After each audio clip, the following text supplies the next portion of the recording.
Ngayong araw nga, binisita ko si Nanay Liwayway, ang matandang nag-iisa sa gitna ng bukid. Inabutan ko nga nagtitiba ito ng kahoy. Sa edad nga niya, mas okay daw talaga na may ginagawa siya dahil mas nanghihina ito kapag walang ginagawa. At sa pag-iisa niya dito sa kabukiran, ni minsan na hindi siya nakaramdam ng takot dahil alam niya na may gabay siya ng Panginoon. Binibisita naman raw siya ng kanyang mga anak. Ngunit dahil sa may mga sari-sariling pamilya na ito, ay minsan na lang siya mapuntahan. Ngunit gusto rin ng kanyang mga anak na isama siya dahil sa napakahirap nga rin ng mag-isa. Pero iniisip rin ni Lola Liwayway na paano na ang kanyang tahanan at ang kanyang paligid na may iiwan.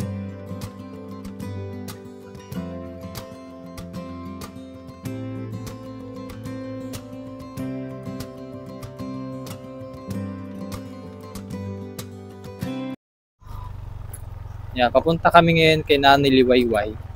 Yun, nakita ko na agad si Nanay. Parang nagagamas. Pinakanda mo niya din sa kanyang paligid. Tayo na.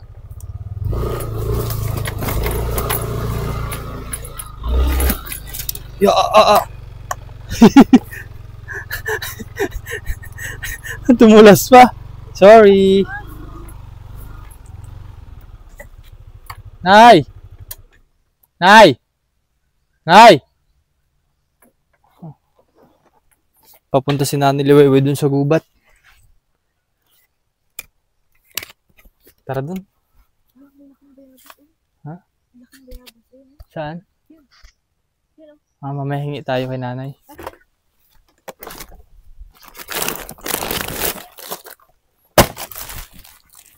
Tara dito mga bayan. Tahan natin si Nanay. Ay, sinarado niya yung pintuan, oh.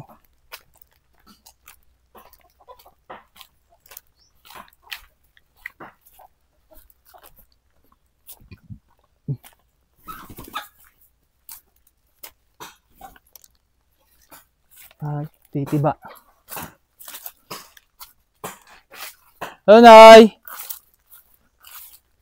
Kamusta ho?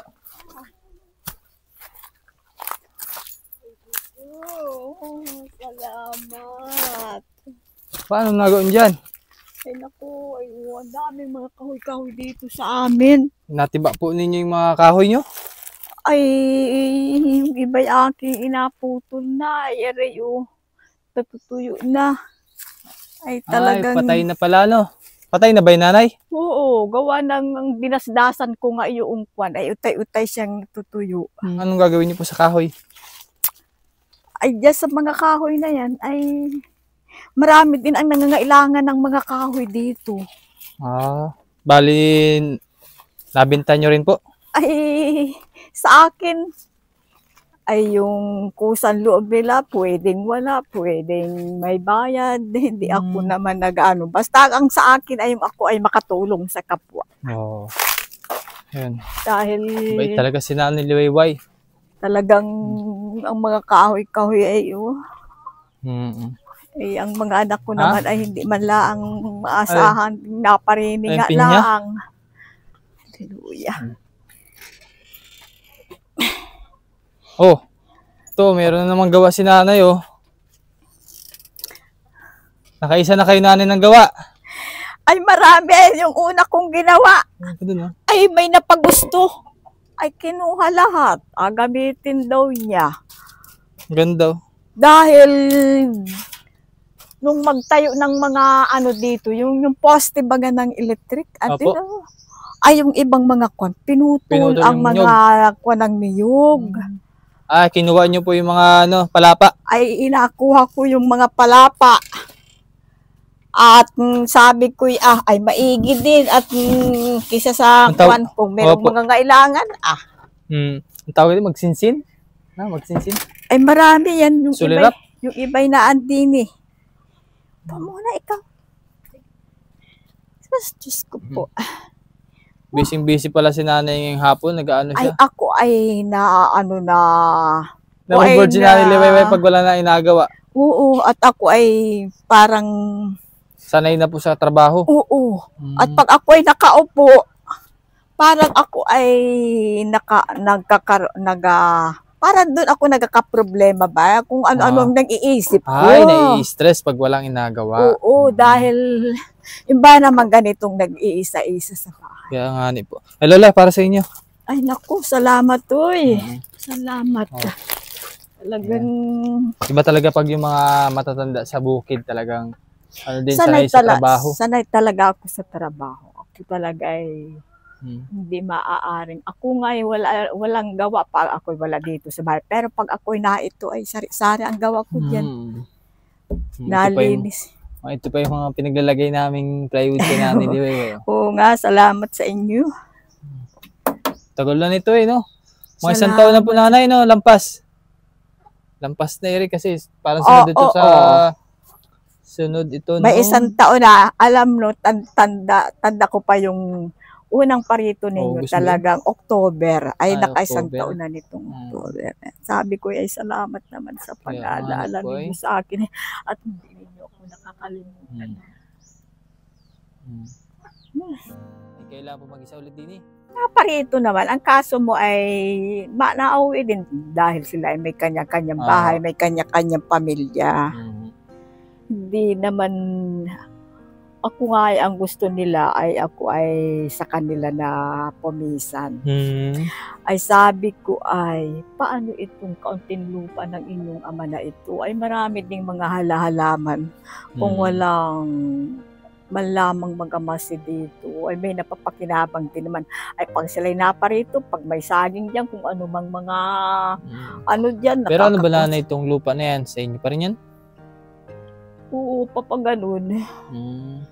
Dahil, paano na ikaw nagagamas niyan o napagamas mo? Ay ganyan nga ang gawa ko dyan. Pag ako ay nagapasyal-pasyal dyan o nagakahoy-kahoy, tuloy ang tabas-tabas. At kung hindi ganun ang aking agawin, ay mamalay ako ay baka yan ay hanggang dito na sa harapan ko ang banambagin. Ay, hindi ba kayo natatakot na? Baka mamaya may ahas? Ay, hindi naman to. Siguro na dyan din yung pag-iingat sa akin. Dahil ako pero naka-encounter na po kayo dyan ng ahas? Oo. Talagang naiisip ko kung ako ay ang aking ay yung parang ako ay makakagat. Yung ba namang isang hakbang ko na lamang at talagang matatapakan ko. Nakagaya sa akin magapantukaan na. Ay ako napatungo na ganyan nakagayan ay di ako lulukso. Ay yung ahas naman ay hindi naman. Hindi ibig sabihin nanay kubra. Kasi parang kaganyan na Yung ahas talaga na matatapang talaga nga. Ilang beses nang nangyari sa akin yun. Pero talagang inakaawa pa rin ako ng Panginoon. Talagang gustong ako ay mabuhay pa. Ay, buti hindi kayo hinabol, nanay. Ay, hindi naman. Yan.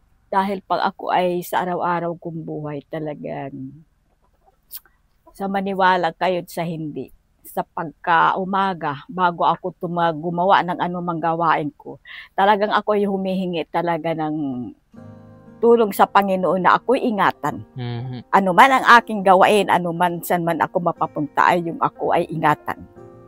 Na ilayo sa akin ang lahat ng kapahamakan. Opo. Ay ito, awa ng Diyos ay maski saan naman ako napunta, ay malakas pa rin naman ang aking katawan at ganitong kahit nag-iisa-isa po malakas ang katawan. Walang sakit, yun ang mahalaga po, nanay, no? Yan ang pinakang mahalaga sa akin. Yung malakas ang katawan mo na wala kang karamdaman. Po. Ay kahit na sa pagkakabuhay man ay hindi ko rin naman panararanasan yung ako ay parang namulobi na yung gamo ay walang manghihingi, mangungutang sa mga kakay, hindi ko pa naman. Sabi ko talaga sa mga anak ko, ako ay magpapakabuhay ng hanggang kaya kong magsarili po. Hanggang kaya ng sarili ko. At sila naman ay ganoon din, binibigyan kung ano man ang aking inagakabuhay, ay binibigyan ko rin sila. At ayaw ko noong ako ay tatampuhan, saka ako ay hindi marunong magmura sa mga anak, ay iyan ang aking iningatan. Yang magtungayaw sa akin ay magandang paalaala.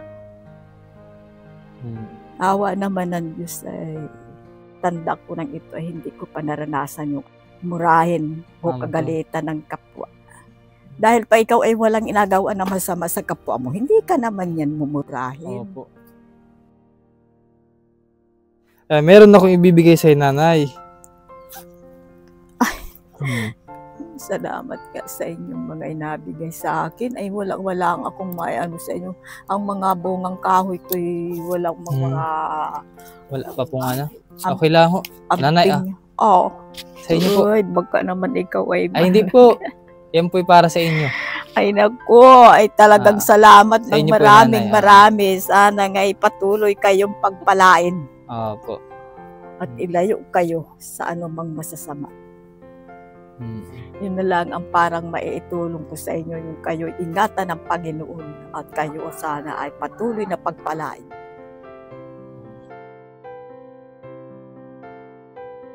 Yan din ang hinihingi ko rin sa Panginoon dahil na talagang pag ikaw ay pinagkakalooban talaga ng Panginoon ay talagang may tao na nagpupusan loob sa iyo para naghihimala ba? Malay kay parinin mo na o tatawagin ka, bigyan ka ng kung ano-ano ang kanilang kwan. Ay kung ikaw ay masamang tao, ay baka ikaw ay hindi man lang maalaala.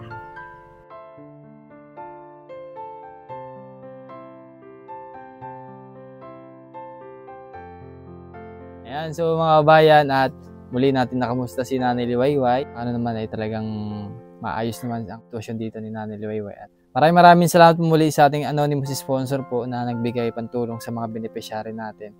At iba yung saya din ng mga nakakatanggap natin na pupuntahan. So maraming salamat po ulit, Nanay, sa inyong oras. Salamat. Mag-ingat kayo palagi dito. Marami ding salamat sa inyo. Talagang yun na lang pag-aalaala ninyo sa akin ng pagbibisita lagi dito, talagang habang buhay kong hindi ko makakalimutan. Talagang napaka buti. Sige po mga babayan, at salamat din sa ating videographer na si Mrs. Sige po mga babayan. Sige, Nanay, Salamat. kami po yung mauna na ho.